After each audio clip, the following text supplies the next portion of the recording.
Bismillahirrahmanirrahim. Assalamualaikum warahmatullahi wabarakatuh. Selamat pagi semua. Kenalkan, nama saya Dr. Erna Arfiani. Saya dari Departemen Farmakologi Farmasi Fakultas Kedokteran UPN Veteran Jakarta.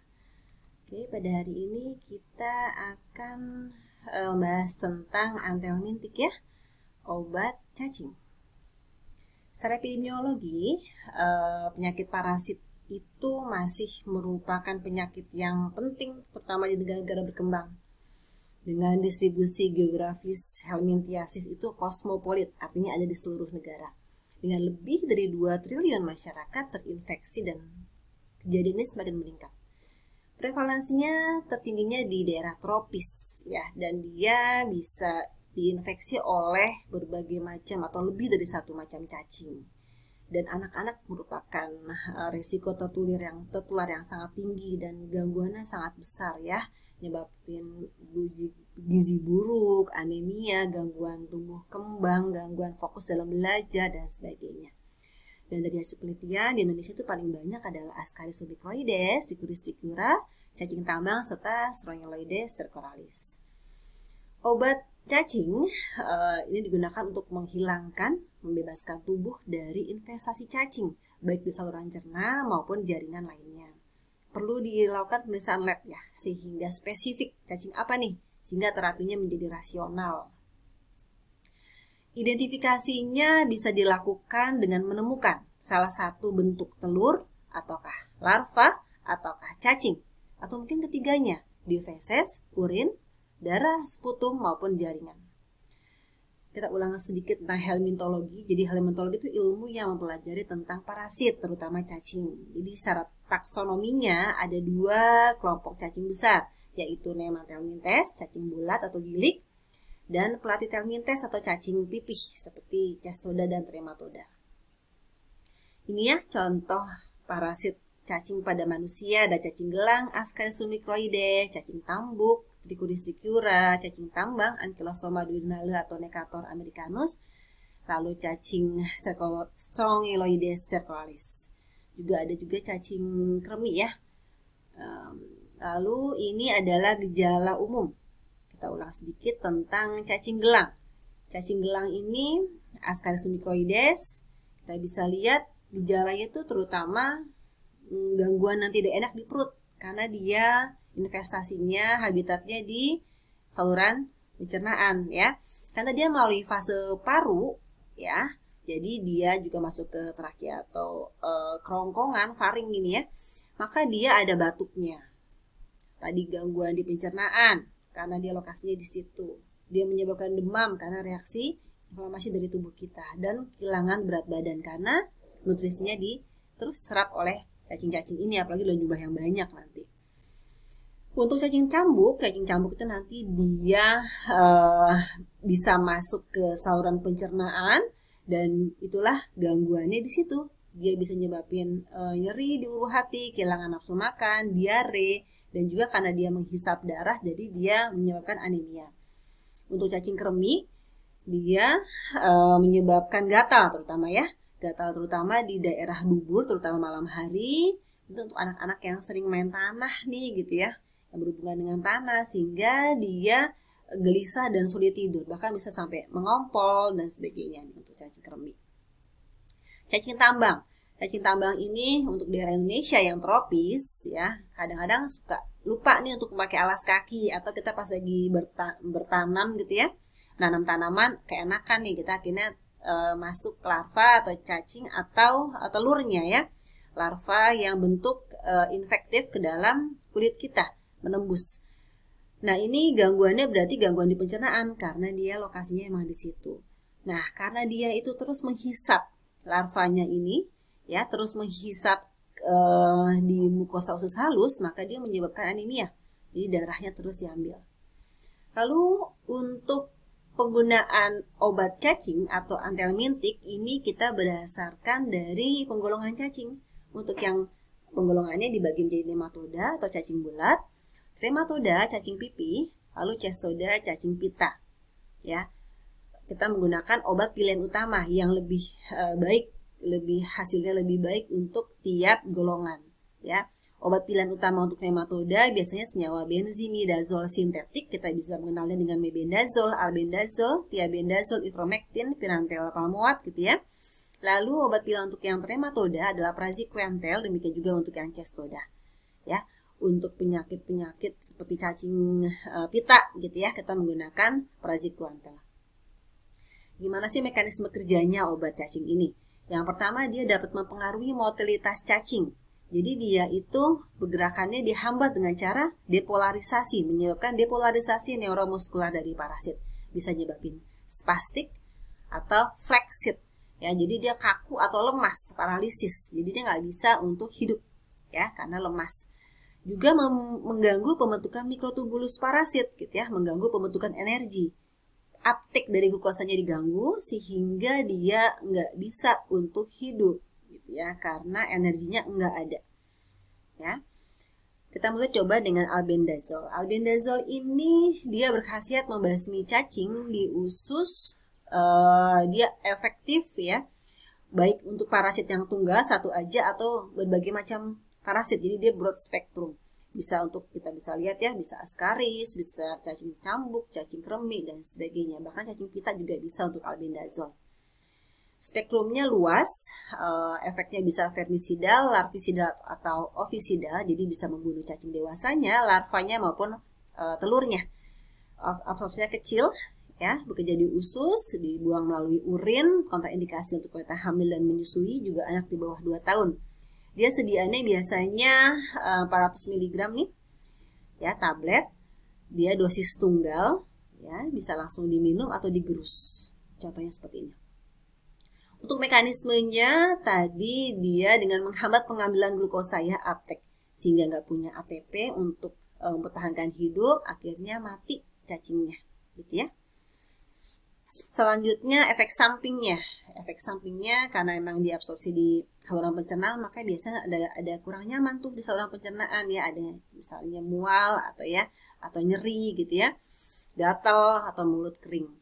Kontraindikasinya tadi sudah disebutkan bahwa dia bisa teratogenik dan embryotoksik. Makanya jangan diberikan pada wanita yang sedang mengandung. Lalu kita masuk ke mebendazol. Mebendazol itu juga absorpsinya di saluran pencernaan. Kecil ya, absorpsinya diekspresikan di usus. Cara kerjanya jadi dia juga broad spectrum. Jadi banyak tuh, bisa buat banyak cacing. Dengan menggunakan satu obat ini bisa banyak cacing yang dapat dibunuh. Ini mebendazol, nama dagangnya Vermox ya, lumayan terkenal ini. Dia yang beredar tuh banyaknya 500 mg ya, untuk sekali minum, dosis sekali minum. Jadi yang sering digunakan ini, namun dapat juga yang 100 mg 2 kali sehari selama 3 hari. Ini dosis untuk penggunaan secara masing-masing cacing. Untuk mebendazol efek sampingnya jarang ya, paling ya tadi gangguan di pencernaan. Peringatannya juga jangan menggunakan dalam dosis yang berlebihan dan juga jangan dalam jangka waktu yang lama. Kita masuk ke thiabendazol. Golongan bendazol ini tadi ya, sebanyaknya dia broad spectrum, luas. Ini dapat untuk Strongyloides cercoraris, cacing tambang, cutaneous larva migrans. Dosisnya ini 2 kali 25 mg per kilogram berat badan selama 2-5 hari. Efek sampingnya pertama semua sama, gangguan pencernaan. Tapi hati-hati nih, pernah dilaporkan ada sindrom Stevens-Johnson ya, dapat menyebabkan kematian.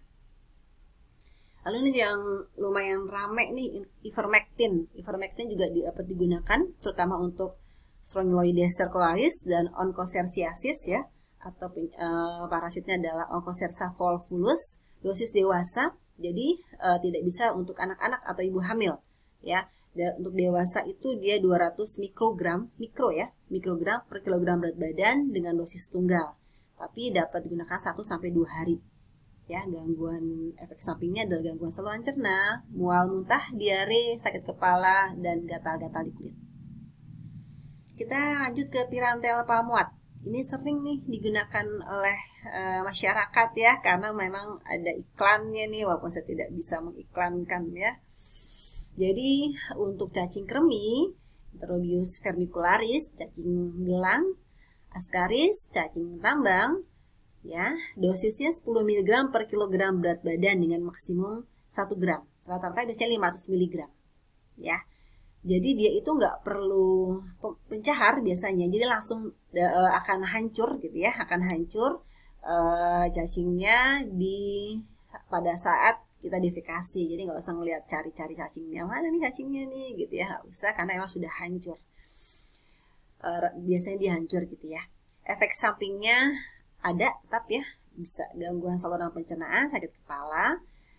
Kadang-kadang dia kurang efektif kalau memang dia sedang atau berat gitu, penyakitnya, maka dapat diulang dengan interval 1 minggu atau 2 minggu. Sediaan tabletnya dipasang adalah 125, 250 mg dengan sirup ataupun tablet. Nih bentuknya nih ya, yang sering ada Combantrin, Pantrin gitu ya. Dia itu mekanismenya melumpuhkan cacing dengan mendepolarisasi senyawa penghambat neuromuskuler. Jadi dia tuh spasme matinya gitu ya, sehingga dia kalau udah mati ya udah akhirnya ngikutin dari pembuangan saluran pencernaan. Dia keluar tanpa pencahar. Untuk Pirantel pamuat. Lalu ada Pirvinium pamuat, ini untuk nice to know saja ya, ada beberapa obat-obat cacing lainnya ya dapat dibaca. Pirvinium pamuat ya. Lalu kita masuk ke piperazin. Piperazin ini obat untuk askariasis dan oxyuriasis ya. Dia ini mekanisme kerjanya menyebabkan paralisis, jadi juga sama mendepolarisasi neuromuskuler dari cacingnya ya. Efeknya biasanya sama semuanya, menyebabkan gangguan di saluran cerna. Ya, nama dagangnya kita bisa lihat. Lalu ini nice to know juga, benzodiazepine hidroxinaftoat, tetrachloretilen, hexylresorcinol. Ya, jadi dia juga kalau ini perlu pencahar nih. Walaupun dia nyebabin paralisis tapi dia kurang poten, jadi dia perlu pencahar. Ya, magnesium sulfat untuk supaya dia bisa mudah untuk keluar cacingnya. Kita masuk ke praziquantel. Praziquantel itu broad spectrum untuk cestoda sama trematoda, cacing pita, baik pita sapi maupun babi. Dosis tunggal 20 mg per kilogram berat badan dari tambah pencahar sesudah 2 jam. Ya, untuk yang Tania solium.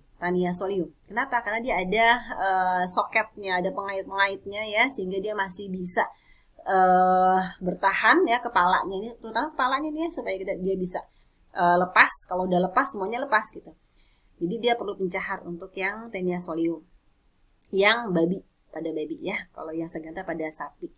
Efek sampingnya dia sakit kepala, pusing, mengantuk ya. Jadi dia bisa diminum tanpa harus dikunyah. Ini nice to know, ada paromomisin, ada niclosamid untuk penggunaan teniasis juga ya, diclorofen, stibofen. Nah, stibofen ini untuk sistosomiasis ya. Sistosomiasis itu ada di Indonesia. Untuk sistosomiasis hemotobium, Mansoni gitu ya. Ini dapat digunakan untuk terapi yang sistosomiasis. DEC ini kita pernah dilakukan secara massal ya, dan memang masih terus nih. Dia itu untuk penyebab filariasis ya. Dia ada Mucordia bancrofti, Buergia malai, loa-loa dengan dosisnya tablet 50 mg ya. Jadi dia harus diberikan DEC tambah albendazol dan paracetamol. Kenapa? Karena satu paket ini paracetamol untuk menghilangkan demamnya akibat pemberian atau kematian dari larvanya, albendazol sebagai obat cacing, dan DEC. Ya, dosisnya dia diminum untuk tunggal sampai 4-6 tahun berturut-turut. Ini gangguan di filariasis, cutaneous larva migrans. Ini obatnya dengan topikal ya. Ini banyak banget nih buat orang-orang yang suka berkebun gitu ya, menanam tanaman, atau dia nggak pakai alas kaki ya. Dia menggunakan krem thiabendazole dan salep, diberikan 3-5 hari, 2 kali sehari ya. Untuk penggunaan herbal juga dapat digunakan ya, ada di rumah. Ada bawang putih, ada biji pete Cina, jahe, cengkeh gitu ya, bisa dapat digunakan. Preventif, jadi yang paling penting adalah cuci tangan sudah mencegah apa-apa, menghindari makan sebelum cuci tangan, dan juga kita minum obat cacing. Demikian.